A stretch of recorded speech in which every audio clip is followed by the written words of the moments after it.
My name is Desiree Corsetti. I was the AD and the lead role, I guess, the lead female role.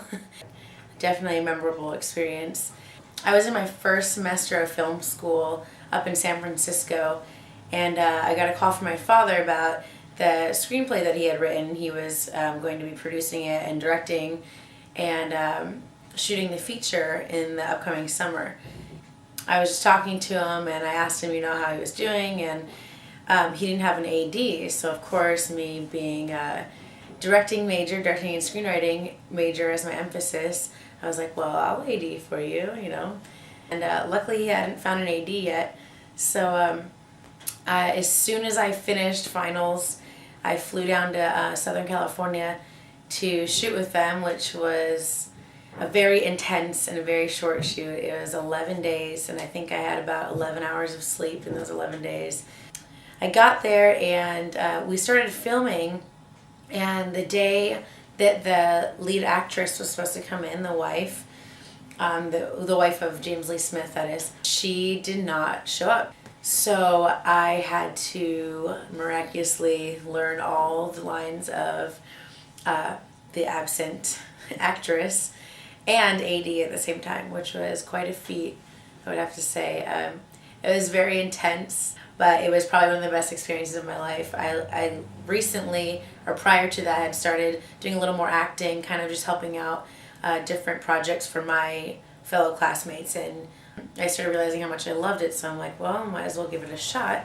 I loved it, and I thought I did a tremendous job with the little to no time that I had been given to study lines and things like that. So going back and forth between that, trying to boss everybody around and then trying to be, the asshole, for lack of a better word, on set, telling everyone where to be, and then I have to be on the other side of the camera as well. And it was definitely a trying experience, but it was very fun. I met a lot of really great people, got into some head-to-heads with my father, of course, but that's to be expected, having the Italian blood in us and everything. The lack of sleep definitely was a great contributor to that. It was wonderful, and filming in the prison was very interesting, and I worked with a lot of my family, which was really cool, and I just felt very thankful that I got to do something like that in my first semester of film school and be a part of something that, that big. Even though it was on a small scale, we pulled it together in an amazing amount of time, and with very limited funds, limited, people and everything, and everyone pulled together just like everyone was family.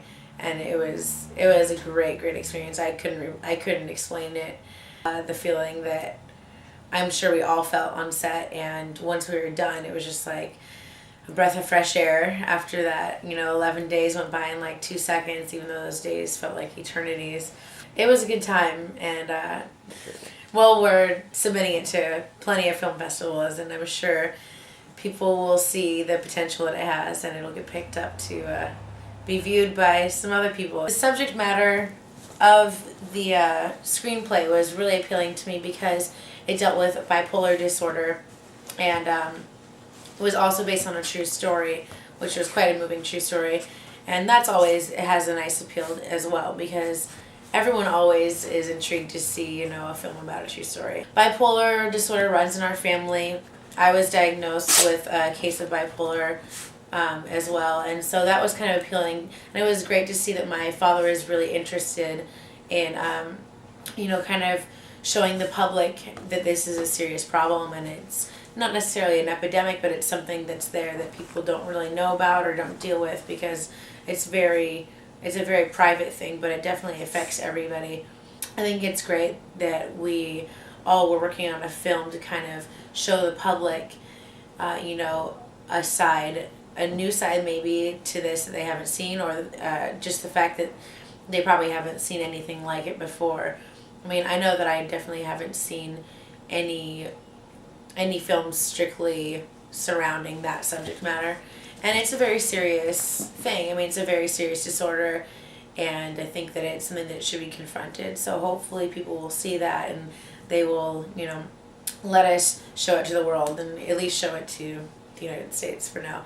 So that's something that people need to see, people need to know about, and be educated on, and hopefully we can do it through a creative way, something that can't be avoided, and I think it is probably because it is an upsetting subject.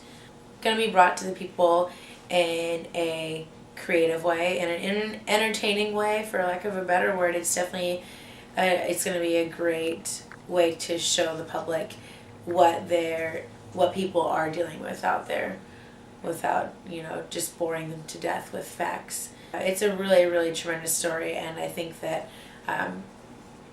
it'd be beneficial if more than just us got to share, and know and be educated on the subject matter. It's very important that, we're all aware, because it's kind of been pushed down and pushed aside, and people don't really want to deal with. Just like drug problems or alcoholism or anything like that, it has to be dealt with, and people need to be educated on it. And I think this is a film that definitely does that for people. And it was just family contributing. So my mom definitely played a producing role, because she went around to Trader Joe's and like pavilions and different grocery stores and restaurants, and pulled together all of the food that we needed. And a couple times she cooked, and a couple other families cooked as well. And we just had all kinds of donations, and I don't think we paid for one thing for food-wise. I think everything was donated. We told people what we were doing, and my mom just definitely killed it on that end for us. It was great. Like, she took care of everything. I don't even know. She's a miracle worker. She got us all fed for all 11 days. Macaroni grill. I think Popeye's Chicken contributed. Pavilions contributed. Trader Joe's, which is always awesome. Trader Joe's rules. They're always ready to contribute. Noah's Bagels, always too. And the families that contributed, making dinner or lunch one day it was great. Everyone really, like I said, it was like one big family. Everyone worked together. Everyone stuck it out. The long days, the lack of sleep, everyone, some people had to drive back and forth to LA every day. This is why I slept like 1 hour a day. I think one day I slept 35 minutes. And needless to say, there was a lot of coffee involved. Thank you, Starbucks. Maybe I'll get some money for saying thank you to Starbucks. We had paid advertisement brought to you by Starbucks after every sentence. That'd be great. Well, thanks to Starbucks for me, because I lived off that coffee, I think. And everything came together. It was definitely interesting, to say the least. A very interesting experience, memorable, and I'll never, ever, ever forget any of it, I'm sure.